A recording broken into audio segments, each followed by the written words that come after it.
Okay, so we are going to talk about isentropic process where PV power gamma equal to constant, and when entropy is constant we call it as isentropic. So you can see the words entropy here. So entropic, isentropic is when your entropy is constant, we call it as isentropic process. But there is also another definition where we call this isentropic process as a reversible adiabatic process. So it is a reversible adiabatic process. So that is something which you should keep in mind. Okay.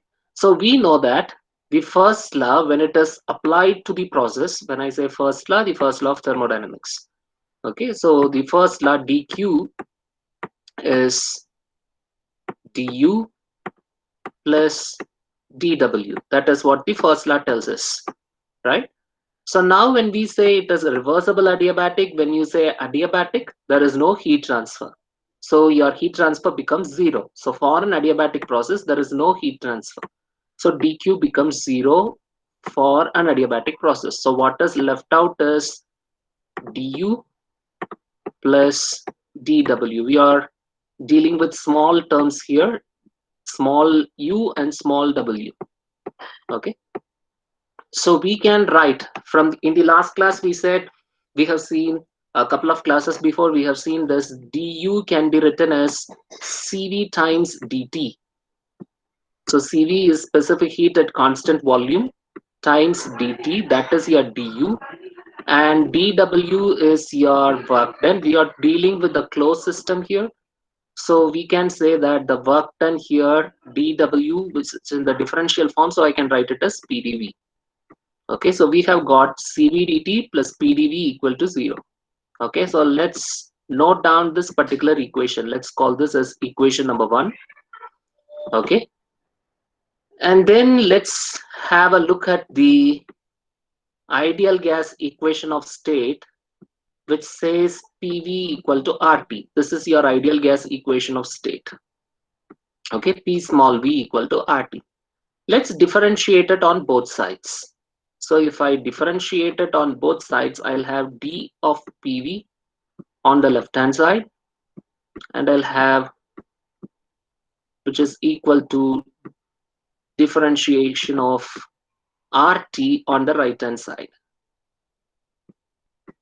Okay, and if you look at the left hand side, it is of the form duv, d of uv, which is udv plus vdu. So we can write this as pdv plus vdp. And if you look at the right hand side, you have RT, where R is a constant. So R can be taken outside the differential and you end up getting dt. So R dt is what you will get. So if I just retain dt on one side, what I'll have is pdv plus vdp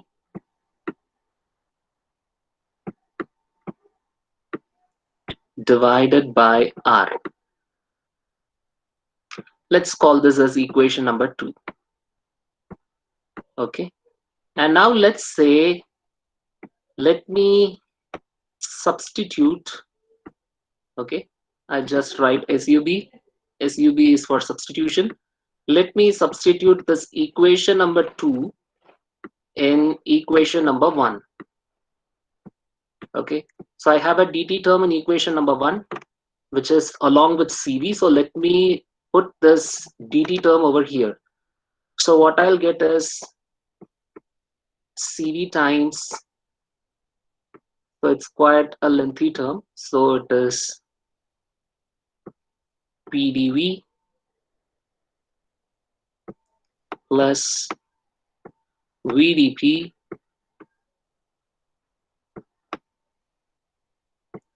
divided by R. So that is for dt. So that is cv into dt plus pdv equals equal to 0. Okay, that is what we get. So if I expand the brackets and if I cross multiply r, then what I'll have is, if I open the braces and if I do the normal mathematical process, then what I'll get is CV times PDV plus CV times VDP. I'll have whole divided by R, but what I'm going to do is I'm going to cross multiply that R over here. So if you want, you can do that in 2 steps. The R in the denominator, I'm cross multiplying here. It is PR, or R into PDV, equal to 0. So if I cross multiply R on the right hand side, 0 with anything is 0. Okay, so I'll simply get 0 over here. So this is the equation that I'm getting. And we know by definition, R can be written as Cp minus Cv. So we know R is Cp minus Cv. And if I substitute Cp minus Cv in the previous equation, I'll get Cv times PDV. I'll have Cv times PDV plus Cv times VDP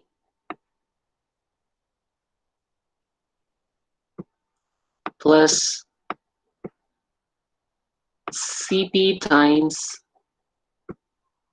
PDV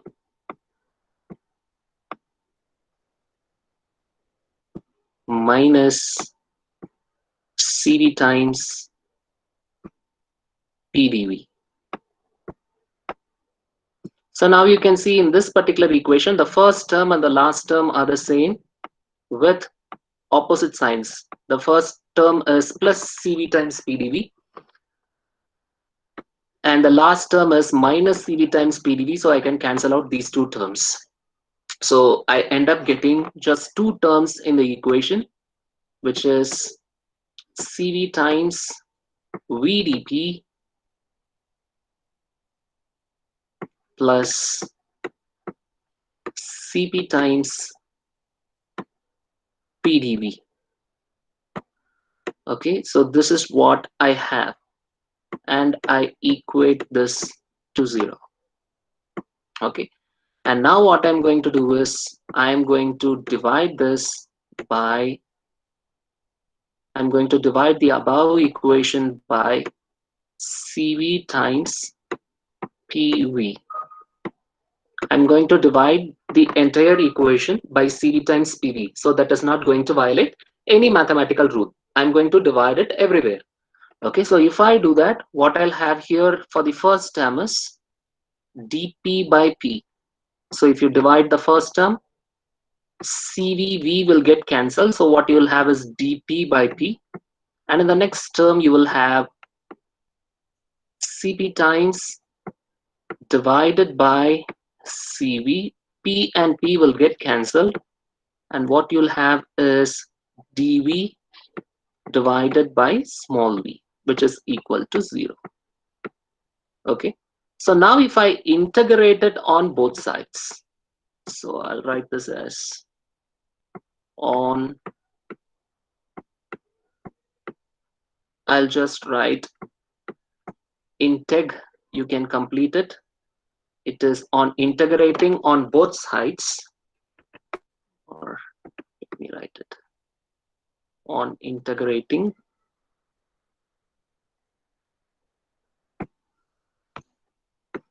so on integrating, what will you get? For dP by P, you will get ln of P, and you know that Cp by Cv is gamma. Okay, so it is gamma times, gamma is a constant, gamma times ln V, and on the right hand side you have 0. So when you integrate it, you get ln C on the right hand side.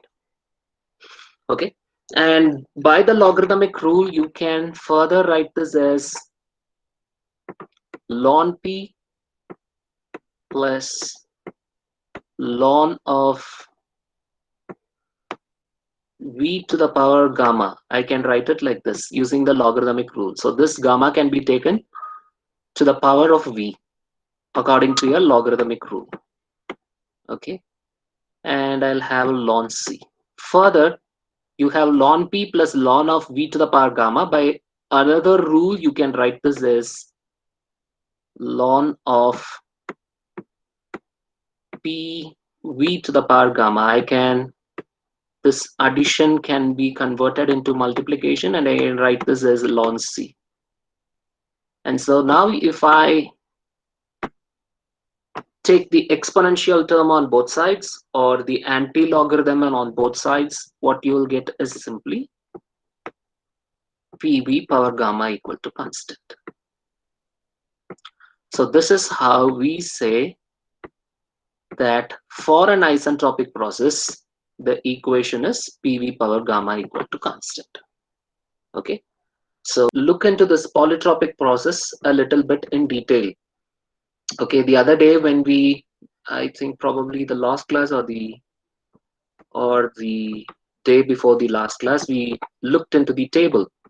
We saw a table, and I showed you the different formulae that we use for the work done, heat transfer, change in internal energy, change in enthalpy, and change in entropy. Okay, and I told you while there was a topic while coming across the table for the polytropic process, the equation for the heat transfer and the equation for your change in internal energy, probably the most important thing is heat transfer. I said we will look into that later on. So that is what we will see that now. Okay, and we have seen that the equation is PV power n equal to constant. And we say that this n, the n is called as the index. Okay, you either have a polytropic compression or expansion.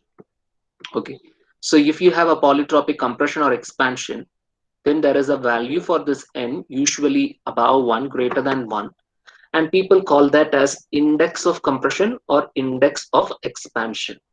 Okay, and sometimes in your problems, okay, uh, what they do is they give you the pressure value and the volume value, maybe at the initial state of a process and the final state of a process, and sometimes they ask you to find the value of n. Okay, so how will you do that? So if they give you the initial value p v1 power n, you know the value of p1 v1 and you know the value of p2 v2, then how do we do this? That is one question. Okay, or sometimes instead of the pressure they give you the temperature, then from that temperature you get the pressure and then you find the index of compression. Okay, so how we do that is, in the previous case, just like in the previous case, there was a ln on both sides and then we took the exponential on both sides. Now what we do is we take ln on both sides. You take ln on both sides. So if you take ln on both sides, then what will you have is ln of p1 v1 power n equal to ln of p2 v2 power n.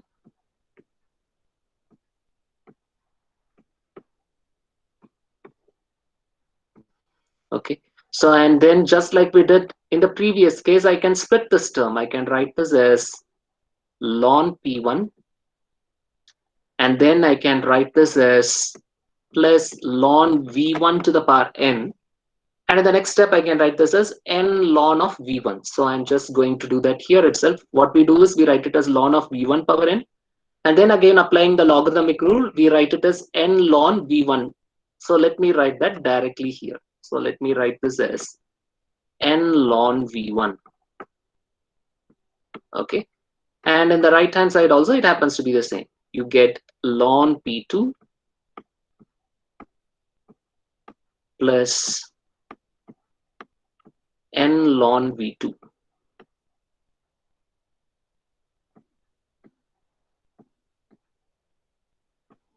Okay, so this is what we have.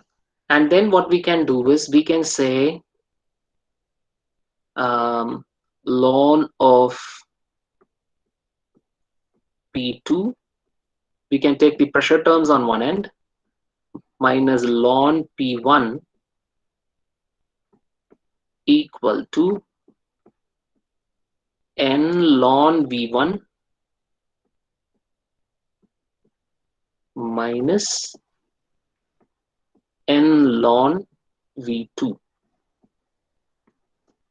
And again, you can apply the logarithmic rule and you can combine ln P2 minus P1 ln P1 as ln of P2 by P1. And similarly, here you can write this as n ln. The first step would be you take n outside and write this as ln V1 minus ln V2, and then you do it as n times ln of V1 by V2. Okay, now if you want to find the value of n, it is simply n equal to ln of P2 by P1 whole divided by ln of V1 by V2. The term whole divided by ln of V1 divided by V2. So this is the index of your polytropic process. Okay, so sometimes in problem they will ask you to find the index of compression or index of expansion. Then you have to use this particular relationship. Okay, so my suggestion is you can just derive this instead of memorizing this as ln of P2 by P1 divided by ln of V1 by V2. You can just remember the method by which this n is computed, and then you can derive it. That is the easiest way to do. Okay, and one more thing what you can see here is, see, now let me take a PV diagram here. Okay, let me take a PV diagram. So PV. Okay, and let me have an expansion process. Let me move from 1 to 2. Okay, so this is actually a pure horizontal line. Imagine this to be a pure horizontal line. So if that is the case, then this process is isobaric expansion. So you have the pressure remains the same, but your volume has increased. So it is isobaric expansion. Okay, so we know that when you say isobaric process, so P is supposed to be constant. And let's have a general equation as PV power n equal to constant. What would be the value of n so that this equation turns out to be P equal to constant? What should be the value of n? N should be equal to n should be equal to 0, right? So V power 0 will be 1. Anything power 0 will be 1. So you will simply have P equal to constant. Okay, so when you have an isobaric process, the value of n is equal to 0. So your polytropic process gets converted into an isobaric process when the index value is 0. Okay, now let me take another color, maybe black. Okay, and let me say, okay, it is a constant volume process. Okay, so let's come back to this at the last.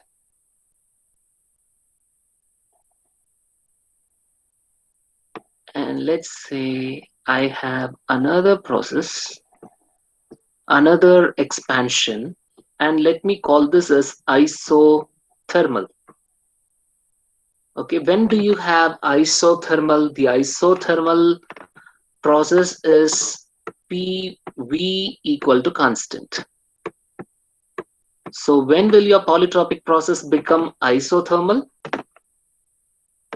When your N is equal to 1. When your N is equal to 1, you have isothermal process. Okay, for this particular process, N is equal to 1. Okay, and then what is the other process that is left out? Isentropic process, where you have N equal to gamma. If it is for air, it is 1.4. Okay, so let's say it is 1.4. Okay, so this is 1.4. Okay, so PV power N becomes PV power gamma. PV power gamma. So when N is equal to gamma, the gamma is usually 1.4. So when N is equal to gamma, which is equal to 1.4, then we call it as isentropic process. Okay, so you can take your polytropic process as the base and then you can convert it to all the other processes. Okay, now if you look, volume equal to constant. Volume equal to constant is your isochoric process. Okay, so your PV power N, your PV power N equal to constant should be converted to V equal to constant. So for what value of N will I be able to get this volume equal to constant? So that is the question. Okay, so for this, what we have to do is we have to go back to this equation, PV1 power N equal to P2 V2 power N. Okay, and we have to rearrange that equation. Okay, if we rearrange that equation, what we have is P2 by P1 equal to P2 by P1. Then what I'll have is V1 by V2. V1 by V2 whole to the power N. Right? Okay. And if I rearrange this, what I'll get is V1 by V2 is equal to P2 by P1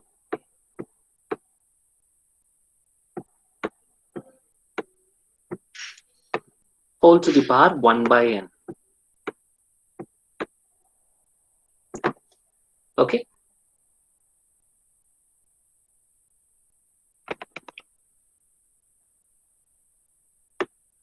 Can you guys, if we look at our mathematics, we say 1 by infinity is 0, right? So if the value of N is infinity, then what you'll have is 1 by infinity. Okay, if I substitute N equal to infinity, if I substitute N equal to infinity in this particular equation here, then what I'll have is P2 by P1 whole to the power 1 by infinity whole to the power 1 by infinity. 1 by infinity is 0. So P2 by P1 whole to the power 0. Anything power 0 is equal to 1. Okay, which means your V1 is equal to V2, which means your volume is constant. Okay, so your polytropic process can be, using your polytropic process as the base, you can achieve or arrive at any other processes, any other base processes. Okay, so for isochoric process, N is equal to infinity. So when is N equal to 0, you have isobaric. When N equal to 1, you have isothermal. When N is gamma, you have your isentropic process. And when N is infinity, you have got your isochoric process. Okay, this for the expansion you can do it the other way around also. 2-1. 2-1 will be isobaric compression. 2-1 will be isothermal compression. 2-1 will be isentropic compression. 2-1 will be isochoric compression. Okay, so the other way around also you can look at this particular diagram. That is also correct. Okay, and I'll take one more slide here.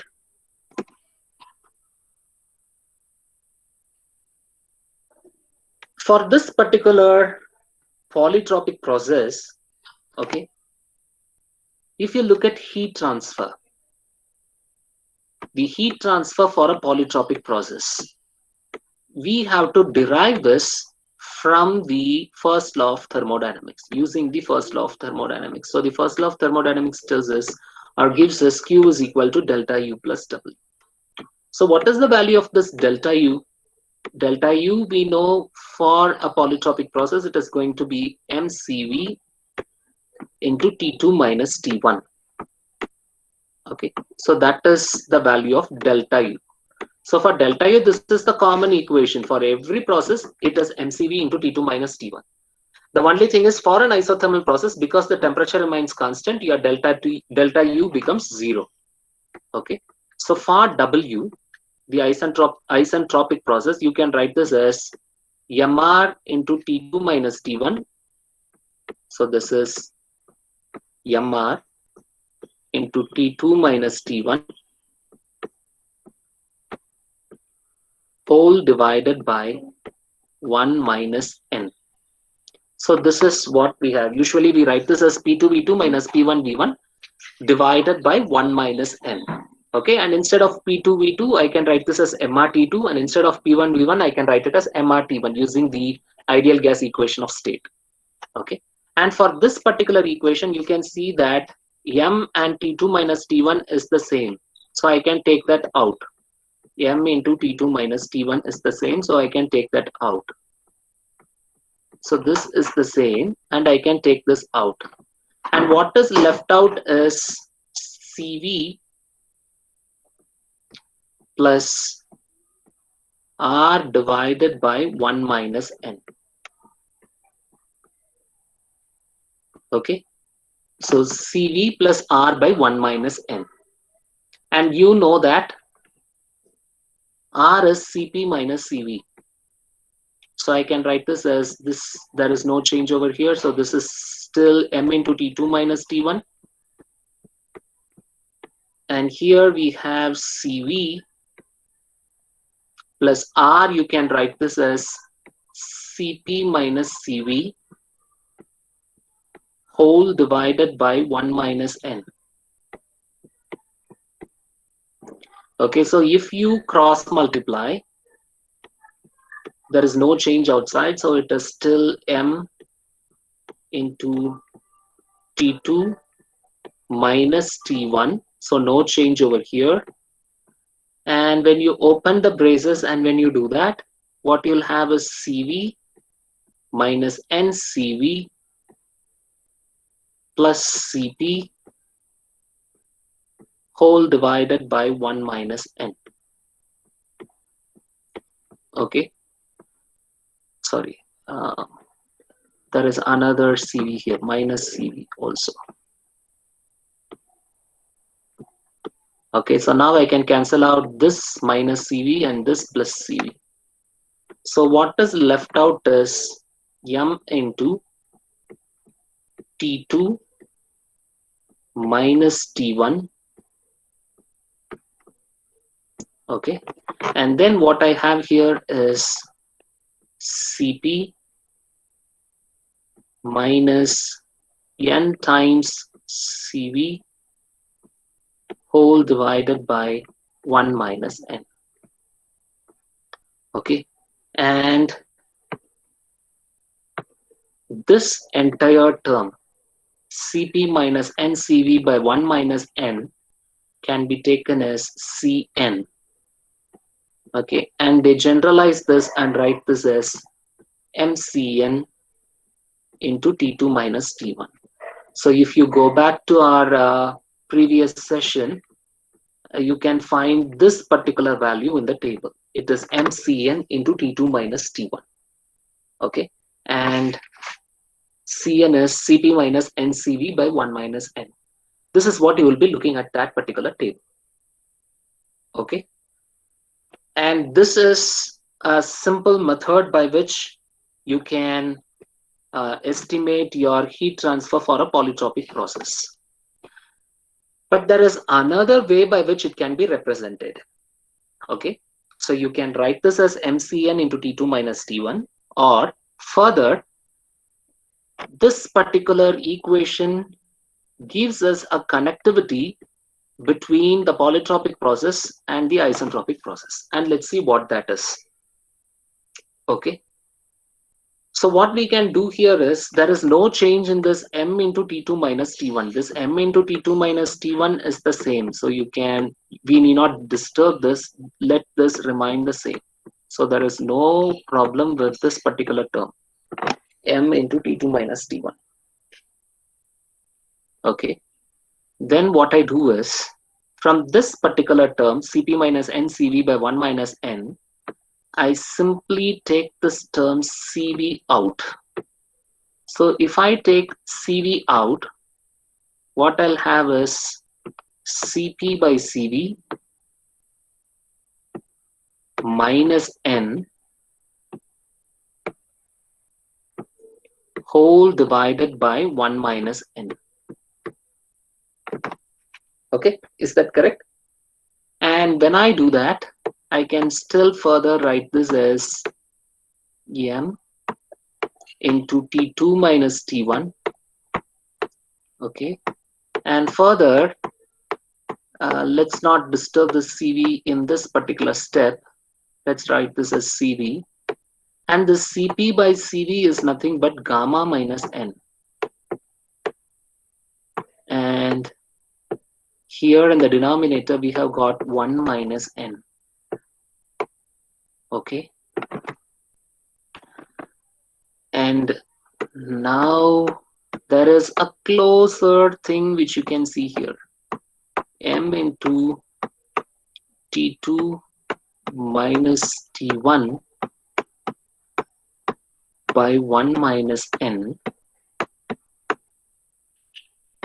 times Cv multiplied by gamma minus N.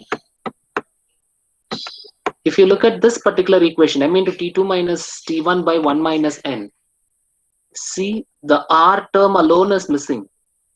This is your work done, right? Mr into T2 minus T1 divided by 1 minus N. Only R is missing here. So if somehow we are able to bring R here, then this particular term will become the work done for a polytropic process. Okay. And let's see what it is. So let me find a way to resubstitute on this Cv. So let me take another color here. There are only two relations. One is R is equal to Cp minus Cv, right? And the other relation is gamma is equal to Cp by Cv. Okay, now we have Cv in our hand, and somehow we should bring R. So let's try and find a connectivity between R and Cv. So let me substitute for Cp. So from this equation, I can write my Cp as gamma times Cv. Okay, and this can be substituted in the first equation. So it is R equal to gamma times Cv minus Cv, which is equal to Cv times gamma minus 1. So what we have here is Cv can be written as R by gamma minus 1. Okay. So now what I can do is I can replace the Cv with R divided by gamma minus 1. So if I do that, then what I'll have is m times, so now I'm substituting, replacing this CV with R by gamma minus 1. Okay, so CV is replaced by R by gamma minus 1. So this becomes MR into T2 minus T1 divided by 1 minus N.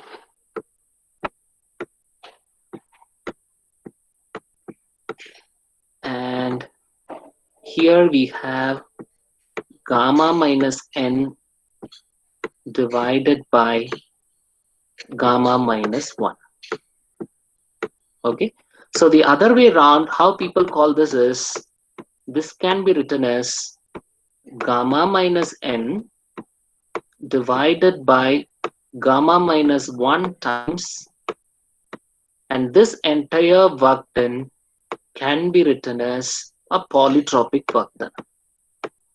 So the heat transfer in a polytropic process is equal to gamma minus 1, gamma minus N divided by gamma minus 1 times the work done of a polytropic process.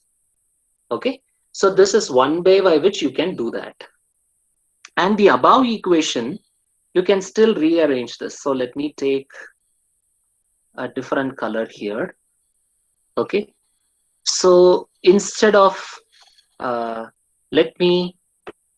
I'm going to make a small adjustment in the denominator for this particular term. So this term, I can write this as MR MR times T2 minus T1. Okay, and instead of gamma minus 1, I'm going to invert it and write it as 1 minus gamma. Okay, and here what I'm going to have is, there is no change in gamma minus N. I'm going to retain it as such. So if I'm converting gamma minus 1 as 1 minus gamma, then there is a minus. So to compensate for that minus, I will invert this also. So this becomes N minus 1. Okay, and now you will be able to recognize in this particular MRT2 minus T1 by 1 minus N, it was polytropic work done. When I replace this N with gamma here, then it becomes isentropic work done. Okay, so you can also write this as gamma minus N divided by N minus 1 times W of isentropic. Okay, so your heat transfer in polytropic can be represented as gamma minus N by gamma minus 1 into W of polytropic, or gamma minus N by N minus 1 times W of. Okay, so now what I have thought is, I have taken a couple of questions, probably 11 questions I thought of taking in this particular first law of thermodynamics. Okay, and all these problems which I have taken, they are from the textbook of Mahesh M. Rathur. Okay, so now the purpose of giving all these questions is, there is a very small difference in each of these questions. At least one new concept will be there in all these questions. So I'll just we will be solving as much as we can in this particular class, and the rest what I'll do is, I'll just record it on my own and I'll just upload it. Okay, so that let us not waste our class hours in this. If it is a regular class hour, we will be able to do it. Because the deadline is October 30, we don't have much of time. Okay, so the primary purpose of giving all these questions is, I want you guys, now all of you should take at least a paper. If you have a notebook, well and good. At least you take a pen and paper and try to draw the PV diagram for all the questions that we are going to look at this particular class. Okay, in this session, so example 1, air initially at 60 kilopascal pressure, 800 Kelvin temperature and 0.1 meter cube volume is compressed isothermally. Okay, So now this is isothermal compression. So in the last class itself, I told you in the PV diagram, you are going to have only three types of processes. One is going to be a horizontal line. The other one is going to be a vertical line. The other one is going to be a curve. So if you are going from right to left, it is compression. If you are going to left, if you are going from left to right, it is expansion. So this is the PV diagram. So volume, if you are going to, sorry, constant volume process, 1 to 2. If you are going upwards, then that is compression. If you are going downwards, then it is expansion. There is a drop in pressure. Similarly, for this curve, if you are going from left to right, it is expansion. Right to left, it is compression, where there is a decrease in volume. So in a compression process, your volume gets reduced and pressure gets increased. So now what they are saying is there is an initial condition, 60 kilopascal pressure, 800 Kelvin temperature, and 0.1 meter cube volume. It is compressed isothermally until the volume is halved. So there is enough suggestion for you in this particular problem to draw the PV diagram. So what they are saying is it is an isothermal process. So for an isothermal process, it should be a curve. Okay, and it is compression. So you should move from right to left. So you are moving from right to left. Okay, so what they are saying is this is your initial volume. This is your state 2. And what they are saying is it is compressed until the volume is halved. Okay, so which means this is my V2 and my V2 is nothing but V1 by 2. Okay, the initial volume is V1 and now they are saying you are moving to a state where your V2 is V1 by 2. Okay, so this is V1 by 2. So volume is half, which means volume is reduced. So that means you should move towards the left. So that is very clear. And then what they are saying is the air is cooled at constant pressure till the volume is halved again. So if it has constant pressure process, it should be a horizontal line. And what they are saying, the volume is halved again. So if the volume is getting halved again, then you should move towards the left further. So that is what the question is telling us. Okay, so this is the process. So you go from 1 to 2 and then you go from 2 to 3. So at point number 3, what you have is V2 divided by 2. The volume is halved from V2. So V2 divided by 2. So this is the first step. So you should be able to draw the PV diagram. Okay. So there was an isothermal compression and then you have a constant pressure heat rejection. Air is cooled, which means heat is being rejected. Okay. So now let's go and look into the given details. So what is given? 60 kilopascal pressure is the given detail. So this is your P1. And they have said 800 Kelvin is the initial temperature and volume is capital V1. Okay. It is compressed until the volume is halved, which means V2 is equal to V1 by 2. V1 is 0.1.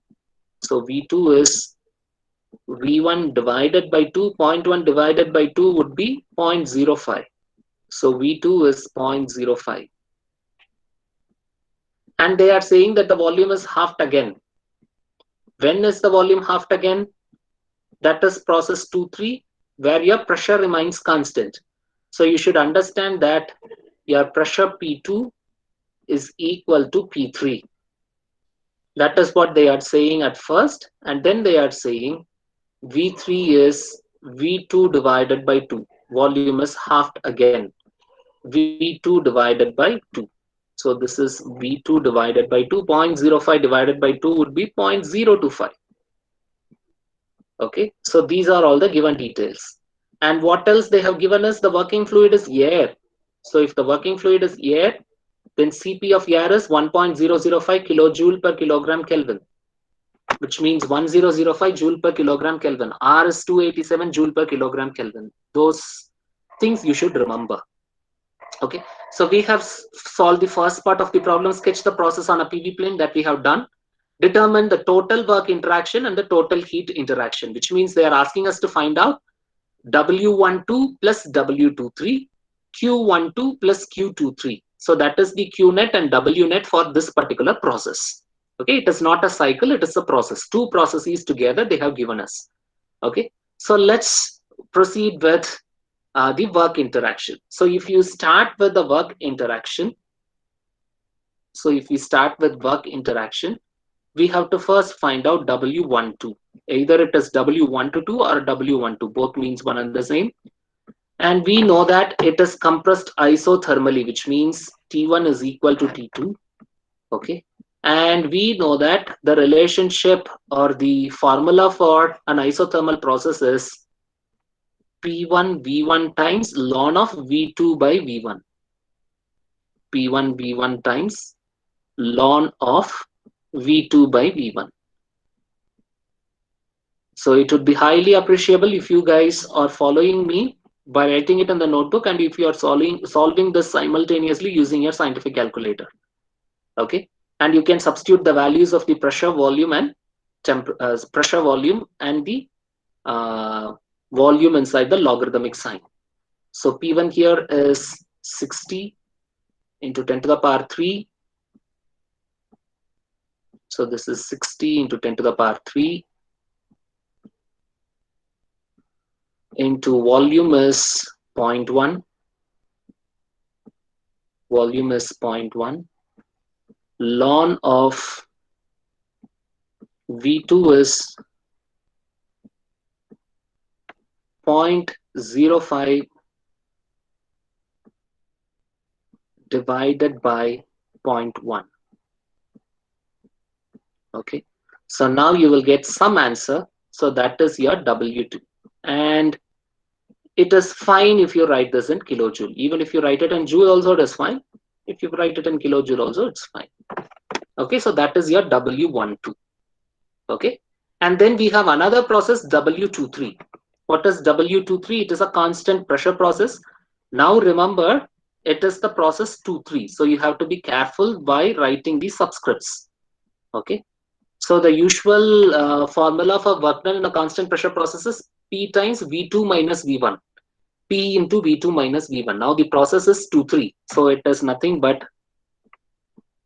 P2 times V3 minus V2. So that is the formula that we are going to use. Okay, and we are familiar with V3 and V2 because that is given to us in the problem. V2 is 0.05, V3 is 0.025. What about P2? P2 is not given to us directly in the problem, but we can compute it. Okay, so how do we compute it? So the process 1-2 is isothermal. So if you look at process 1-2, process 1-2 is isothermal. The equation for isothermal is PV equal to constant. Okay, so I can write this as P1 V1 equal to P2 V2. Okay, you know the values of P1, V1, and V2. You know the value of P1, you know the value of V1, you know the value of V2. Sorry, this is V2. V2 is V1 by 2. So now you will be able to compute the value of the speed and use that value of P2 here, and you will be able to get the value of W23. So the total work interaction will be W net equal to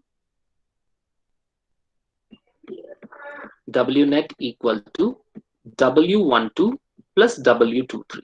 That's all. So if you look at the problems in the first law, there are only 2 or 3 basic formula. The rest are one and the same. You can just use the equations, the same equations again and again. Okay. The only thing is you should be able to identify the processes clearly and then apply the relevant equations properly. If you are able to do these 2 things, then thermodynamics is not at all complicated. Okay. So that is why you have to try and understand the concept. So if you are able to understand the concept, thermodynamics is nothing. It's very, very simple actually. It is not at all complicated. Okay. And then you can look at heater interaction. The first thing what people will do is they will write Q12 is equal to 0. That is what students do immediately. For an isothermal process, they tend to write Q12 is equal to 0, and that is absolutely wrong. So for an isothermal process, I have already showed you Q is equal to delta U plus W. Only delta U is 0 because T2 minus T1 is 0. So Q should be equal to W. So here actually your work is minimized. You have already found out W12. So you can simply write down the value for Q12. So that is quite simple. And Q23, that is a constant pressure process. So how do you estimate Q23? So that is by using the relation MCP into T3 minus T2. MCP into T3 minus T2. So if you have doubts, you can check at the table also. This is the formula that we have given for the isobaric process. So here, are you aware of the value of M? The value of M is not given to us directly, but it is possible to find out the value of M because P1, T1, V1 is given. So you can write the equation P1 capital V1 equal to MRT1. So M equal to P1 V1 divided by RT1. Okay, so now you will be able to estimate the value of M. What about the value of T2? T2 is nothing but T1. The first process is isothermal. So T2 is equal to T1. So that is 800 Kelvin. So T2 is 800. But how to find out the value of T3? T3 is a constant pressure process. So now what relation should I use? So I have to go back to the ideal gas equation of state where it says PV by T equal to constant. So I have to use the relation P2 V2 by T2 equal to P3 V3 by T3. Okay. Remember, the process 2-3 is a constant pressure process. So I can cancel out the pressure on both sides because P2 is equal to P3. So I can cancel out P2 and T3. So what is left out is V2, T2, V3 and T3. So you know the value of this V2, you know the value of this V3, you know the value of this T2. So you can get the value of T3. So it is possible to get the value of T3. So substitute all these values and you will get Q23. So Q net will be Q12 plus Q23. Okay. So try and solve this. So W12, it is minus 4.158 kilojoule, and W23, it is minus 3. So total work done would be minus 7.158. And this is what we get for the heat interaction.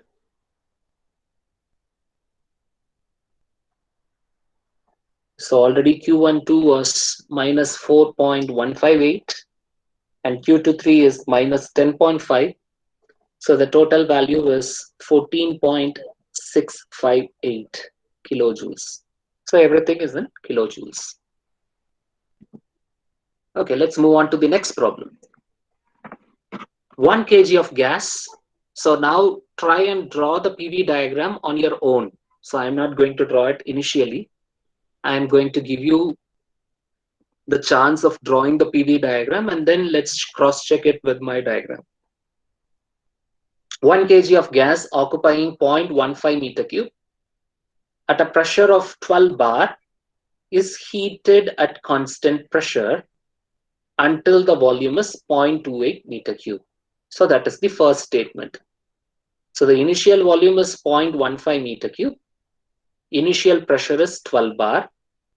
They are heating it at constant pressure. So it is a horizontal line. And is it moving from left to right or right to left? Look at the volume. The volume is increasing. It is increasing from 0.15 meter cube to 0.28 meter cube.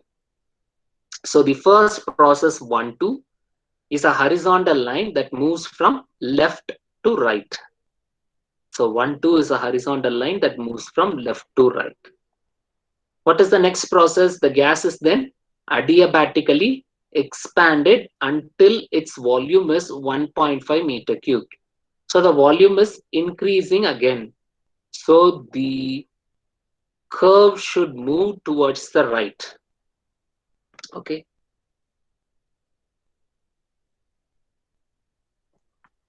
So the first thing was very clear.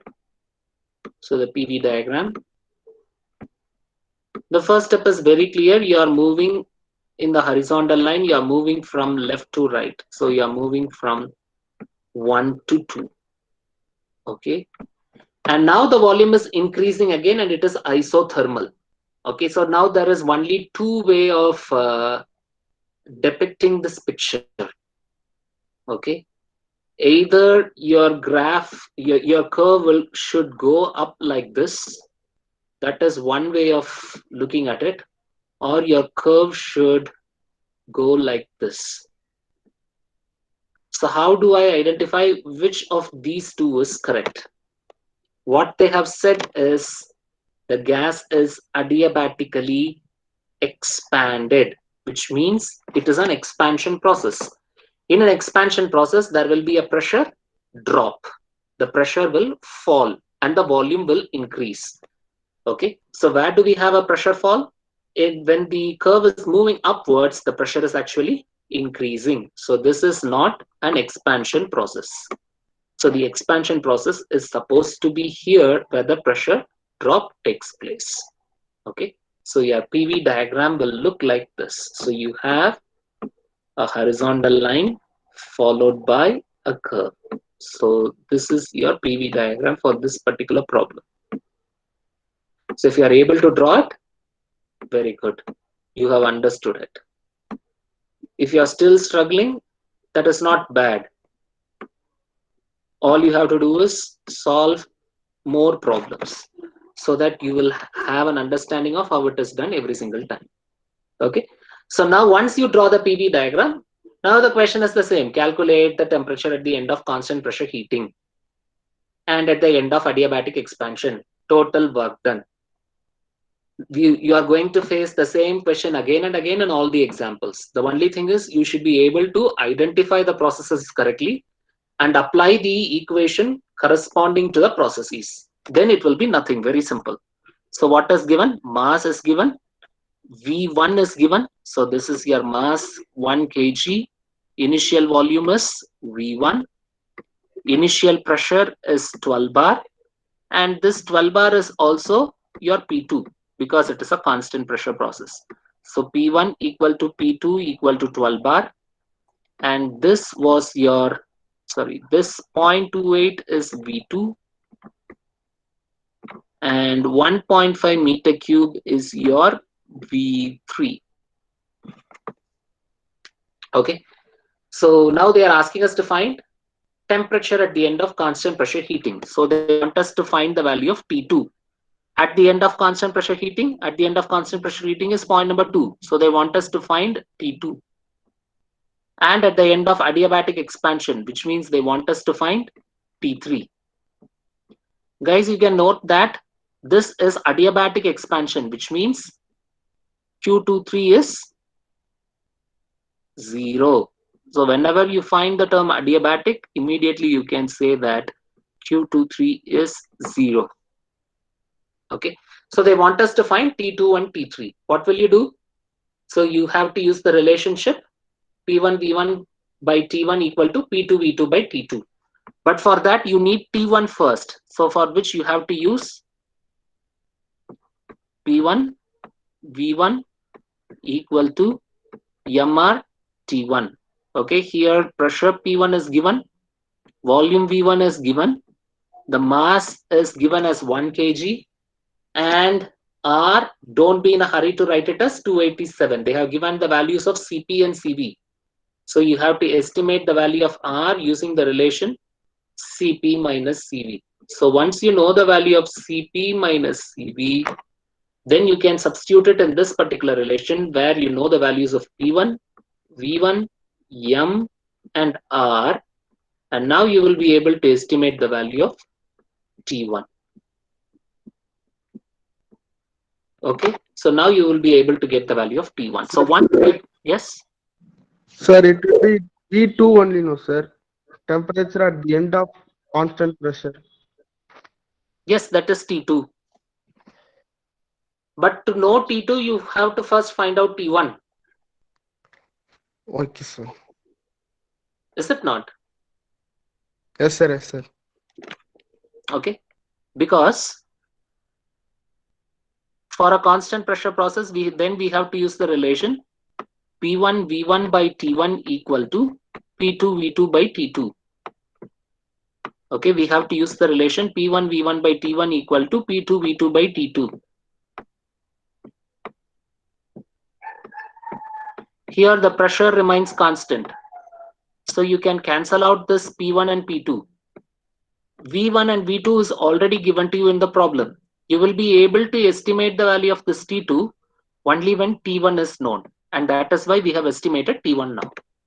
Okay. So you will be able to get T2 only when you know the value of T1. So now you can find out the value of T2. Okay. So once you find out the value of T2, then you have to find out the value of T3. Okay.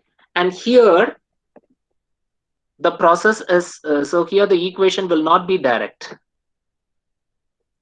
Okay. Because what they have given is adiabatic expansion. Okay. And the moment you look at the word adiabatic expansion, you can take that as isentropic expansion. Isentropic is reversible adiabatic. Okay. Though the word reversible is not mentioned here explicitly, you can still take it as isentropic expansion. Okay, so there you have to use the relation P2 V2 power gamma equal to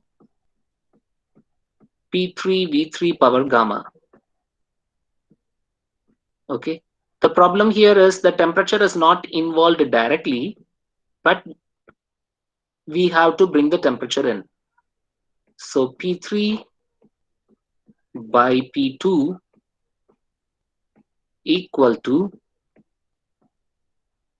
V2 by V3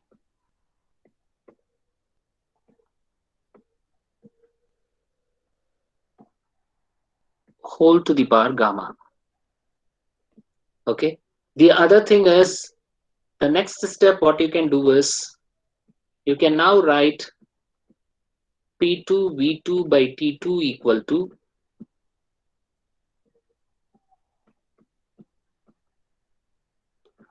P3 V3 by T3. Okay, so in this I need to find out the value of T3. So let me write this as T3 by T2 equal to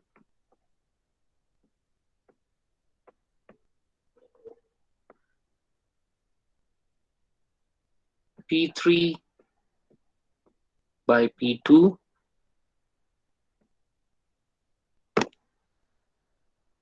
times V3 by V2.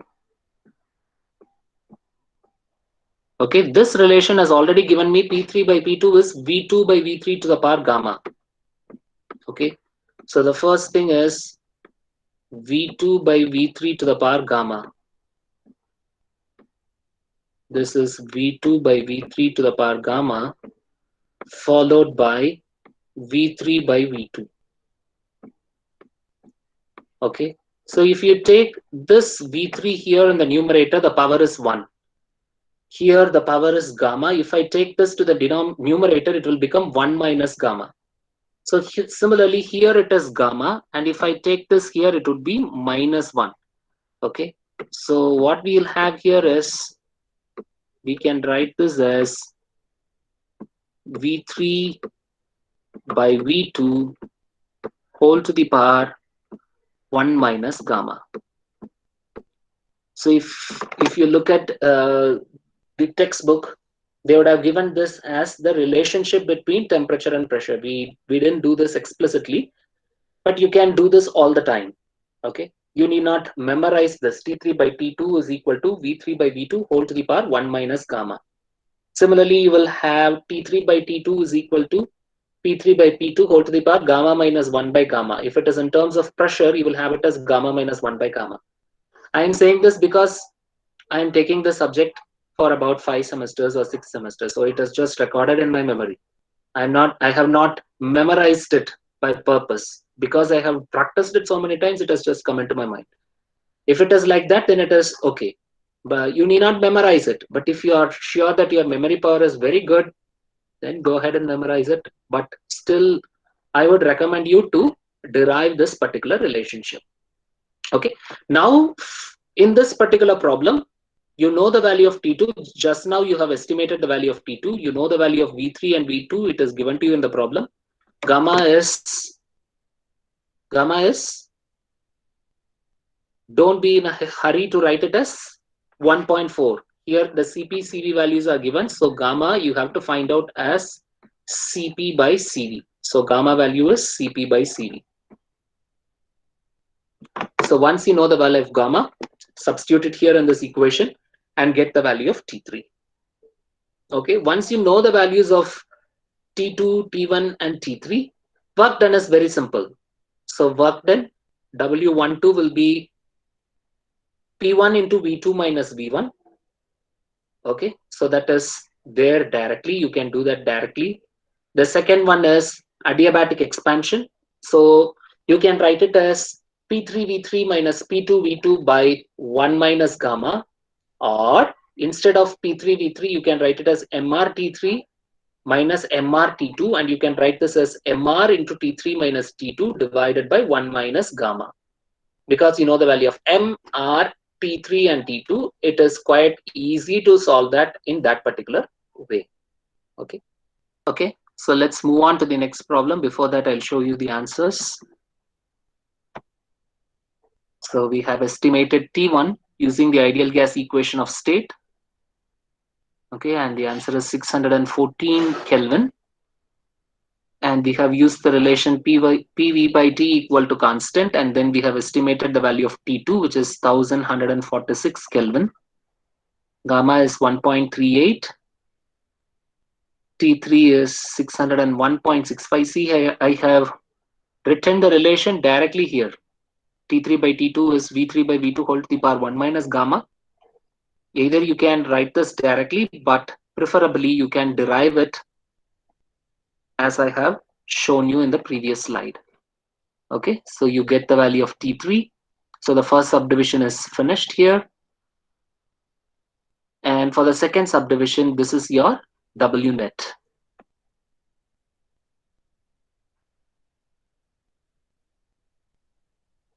And I have made a small mistake here. Here it should be divided by 1 minus gamma, but I think the answers are right. I have skipped this divided by 1 minus gamma, so this should have been divided by 1 minus 1.38, but the answer should be correct. I think these are the book answers. So I have forgotten by mistake. I have skipped this divided by 1 minus gamma. Okay, so you get 419.72. So your W net is 575.72 kilojoule.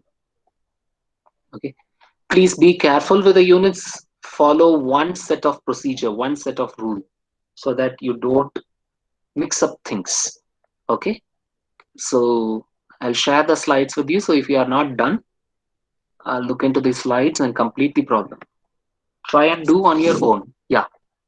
Sir, Yes. we can do directly for T2 no, sir. P2 V2 equal to MRT2. Yes. No, sir. We can find T2 in way no, sir. Sir will In be the sir. previous slide, Second example two. Yes, sir. here you want you want to find it as P2 V2 equal to MRTT. Yeah, you can do that. No problem. You can do that. That way also you can do. Yes, You sir. can use, That you answer can coming, write it same as, answer coming, sir. yeah, you will have the same answer. It is just because we are using the same ideal gas equation of state, no? This Yes, sir. PV by The work T will equal be to, easy, no, sir. We are finding T1 and after we are solving. so you will get the same answer only. This way also you can do. No problem. You will get the same answer. Okay, sir. Absolutely fine. Yeah. Okay. So let's move on to another example.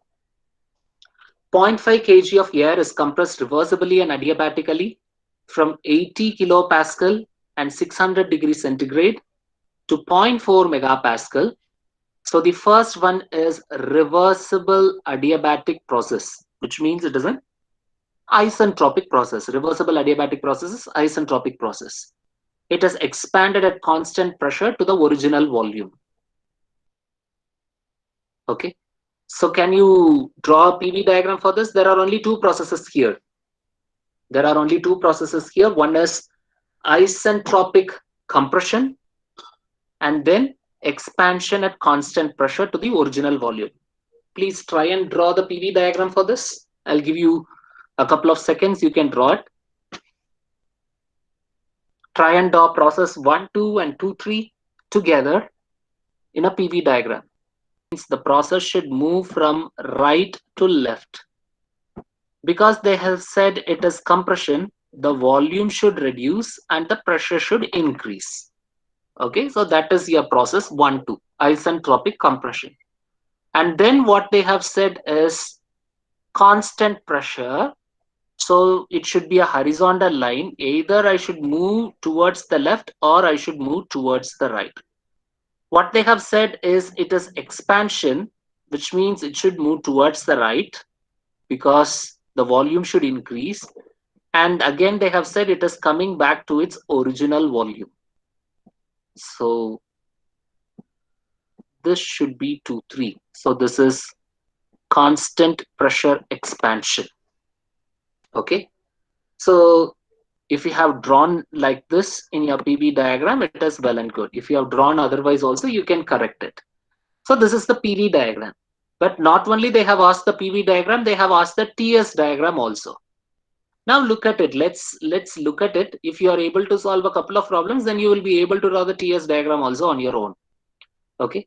The first step is isentropic compression. Reversible adiabatic is isentropic, which means S is equal to constant.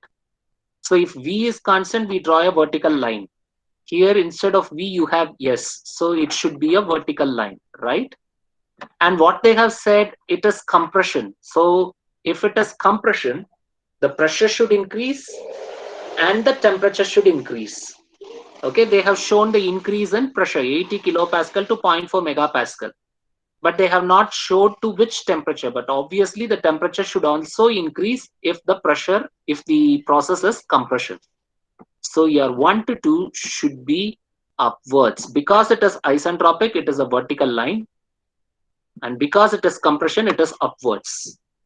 If it is expansion, it is downwards, but because it is compression, it is pointing upwards. Okay. And then it is expanded at constant pressure. So at constant pressure, there is an expansion that is taking place, okay, to the original volume. So now how do we look at it? So for this expansion at constant pressure to the original volume, so when something is expanding, but the pressure is remaining constant, okay, if the pressure remains constant and if the volume is increasing, that can happen only by some sort of a heat addition. Okay, so if you add heat but you retain the pressure, then the temperature should increase because the volume is increasing. Okay, so your process should look something like this. Okay, so that is your 2 3 equivalent to 2 3 in the PV diagram. Okay, and we have already discussed the area under the curve in the PV diagram will give you the work transfer, and area under the curve in a TS diagram will give you the heat transfer. Okay, so you will have confusion only at this particular point. You may think it may come like this. So that is the other alternative for 2, 3. But if this is happening, okay, there is an expansion that is taking place, which means the air which is at a lower volume, it is expanding. So if it is expanding, either it should cool down or it should expand because its temperature is raised. If it is cooling down, that means it should be doing some work. Okay, it should be doing some work. Even if it is getting heated also, it's doing some work. Okay, but how do we rule out that it is not in the downward direction, it is in the upward direction? How do we say that?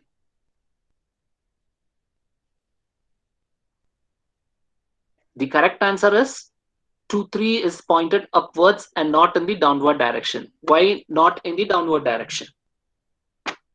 In both the cases, in the next unit, we will be talking about entropy. Entropy should increase every time a process is happening. Don't worry about that. We will deal that later on. So with respect to the second law, the process 2, 3 is valid in both the cases. But how do I say that for the given question, expansion at constant pressure to the original volume, how do I know that 2, 3 is not pointing downwards? Okay, so for a constant pressure process, so hope others are also able to understand that. So we say PV by T equal to constant. Okay, PV by T equal to constant as per the ideal gas equation of state. Since this pressure is also constant, this can be removed from this side and taken to the other side for constant. So now my V is proportional to T when pressure is constant. So whenever V increases, your temperature also increases. Whenever your volume increases, your temperature is supposed to increase. So that is why this 2, 3 is wrong, and you should draw it as in the upward direction. Okay, so that is how we draw this TS diagram. Okay, very good. So now you guys have started thinking in the right direction. Very good. Okay, so now that you have drawn the PV diagram and the TS diagram, follow the same methodology. Compute work transfer, heat transfer, and change in entropy. Change in entropy, it is quite simple here. For process 1, 2, it is 0. So for process 2, 3, it is pressure equal to constant. So it is MCP times ln of T2 by T1. Okay, so I want you guys to solve this on your own. So draw the PV diagram and the TS diagram. So if you have drawn that, then you can follow the rest for your work transfer, heat transfer, change in entropy. It is all the same formulae again and again. So you can solve this, and the answers are there. But I want you to solve this. Get the value of T2, T3, W12, W23, and then you get W net, Q net, and delta S. So because it is an isentropic process, which is a reversible adiabatic process, Q12 will also be equal to 0. Okay. So in one way or other, so some steps gets reduced. Okay, because it is adiabatic, Q12 is 0. Because it is isentropic, delta S12 is 0.